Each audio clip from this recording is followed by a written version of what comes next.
गुरुजी प्रणाम। हाँ गुरुजी, मैं एक छोटा सा क्वेश्चन ये जानना चाह रहा था कि मन को काबू में कैसे रखा जा सकता है। इसके लिए कोई सरल विधि हो जो हम जो व्यवहारिक लोग हैं या जो समाज में रहते हैं उसमें रहते हुए कोई ऐसी सरल विधि हो जिसकी वजह से आप कुछ चीज़ों को इस टाइप से मन को कंट्रोल में कर सकें, काबू कर सकें कि जिसकी वजह से आप अल्टीमेटली जो भगवान ने राह दिखाई है उसके ऊपर चल सकें। धन्यवाद, प्रणाम। बढ़िया। मन को काबू में कैसे रखें, किसके काबू में?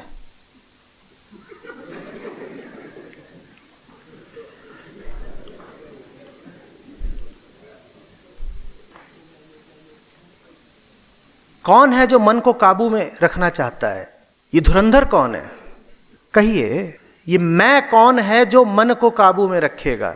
अब समझो गौर से, जिसे तुम काबू में रखना चाहते हो वो तुम्हारी छाया है। तुम जैसे हो वो वैसी है, तुम उसे काबू में कैसे कर लोगे? लेकिन मजेदार चीज है, न सिर्फ हम ये सवाल करते हैं कि मन को काबू में कैसे रखें, बाजार में इस सवाल के सैकड़ों जवाब भी बिक रहे हैं और खूब खरीदार हैं, ऐसे काबू में करें, वैसे काबू में करें। ये वैसा ही सवाल है कि जैसे कोई पूछे कि आईने में अपनी प्रतिच्छवि को कैसे बदल दें। अपनी शक्ल को बदलो तो आईने में जो दिख रहा है वो भी बदल जाएगा।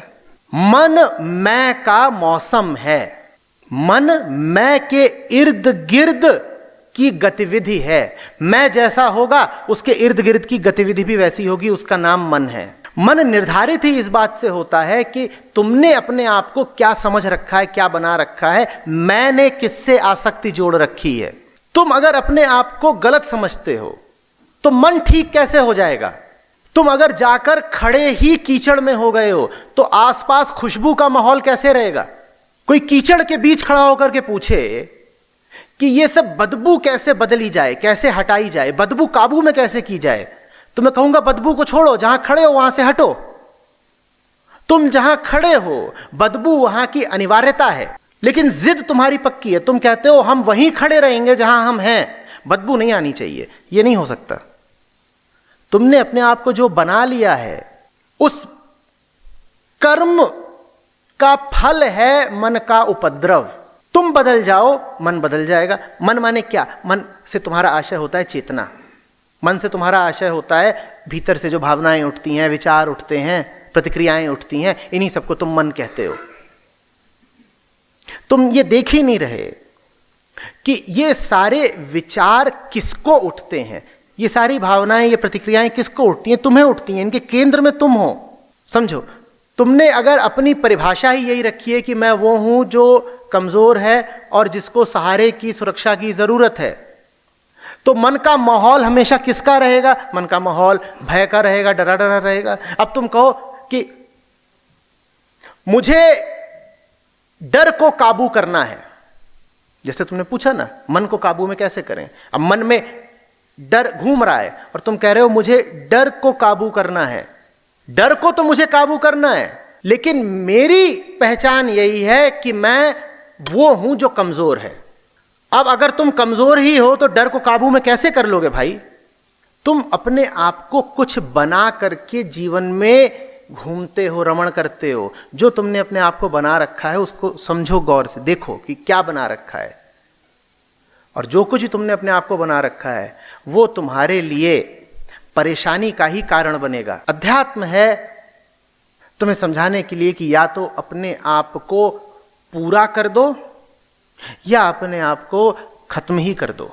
इन्हीं दोनों स्थितियों में तुम्हें पहचानों से मुक्ति मिलेगी। इन्हीं दोनों स्थितियों में तुम्हें झूठे उपद्रवों से मुक्ति मिलेगी। क्यों अपने आप को आधा अधूरा समझते हो? और जो भी तुम कुछ समझते हो अपने आप को वो आधा अधूरा ही, आंशिक ही है, इधर से उधर से मिला है, पकड़ लिया है। काम तो आसान होना चाहिए कि अपने आप को अब पूरा मानना है। पहले अधूरा मानते थे, अब अपने आप को पूरा माना करेंगे। आसान नहीं है। आसान इसलिए नहीं है क्योंकि अधूरा मानने में मैं बचा रहता है, अपने आप को पूरा मानने में मैं मिटता है। अधूरा मानने में बड़ा स्वार्थ जुड़ा हुआ है। स्वार्थ तो जुड़ा हुआ है पर अधूरा मानने के साथ तकलीफ भी बहुत जुड़ी हुई है। जब तकलीफ उठती है तो फिर ऐसे सवाल करते हो कि मन को काबू में कैसे लाएं। अधूरे मैं को कहते हैं अहम, पूरे मैं को कहते हैं आत्मा। समझ रहे हो बात?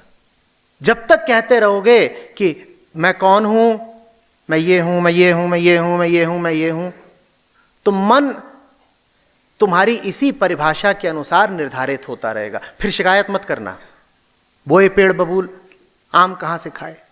इस बोध के साथ जियो कि भीतर भीतर हम बिल्कुल पूरे हैं, हमें कोई जरूरत नहीं, जरूरतें जितनी हैं सब बाहरी हैं। जरूरतें पूरी हो जाए तो भी कोई बाहरी चीज पूरी हुई, जरूरतें पूरी नहीं भी हुई तो भी कोई बाहरी चीज अधूरी रही। भीतर भीतर हम लगातार पूरे हैं। जब पूर्णता में जियोगे तो मन एक सीमा से ज्यादा खराब नहीं होगा। मन खराब भी होगा तो बाहर बाहर खराब होगा, क्योंकि फिर अच्छाई बुराई खूबी खराबी सब बाहर बाहर रहती है। तो फिर मन खराब भी होगा तो बाहर बाहर होगा। कोई तुम्हें देखकर कहेगा कि आज तुम्हारा मन मूड कुछ अच्छा नहीं लग रहा, तुम कहोगे हाँ खराब है, थोड़ा बाहर बाहर खराब है, अंदर से तो मस्त है। जैसे कोई फल हो रसीला जिसके छिलके पर धूल पड़ गई हो, उस धूल का उसके रस पर कोई प्रभाव नहीं पड़ रहा, भीतर भीतर वो फल मस्त है। हाँ आंधी चली थी धूल पड़ गई है, आज आंधी चली थी धूल पड़ गई है, आज थोड़ा सा छिलका गंदा है, हम तो लेकिन रसीले ही हैं, हम पर कोई असर नहीं पड़ रहा। ऐसे जियो, फिर नहीं कहोगे कि मन को काबू में करना है।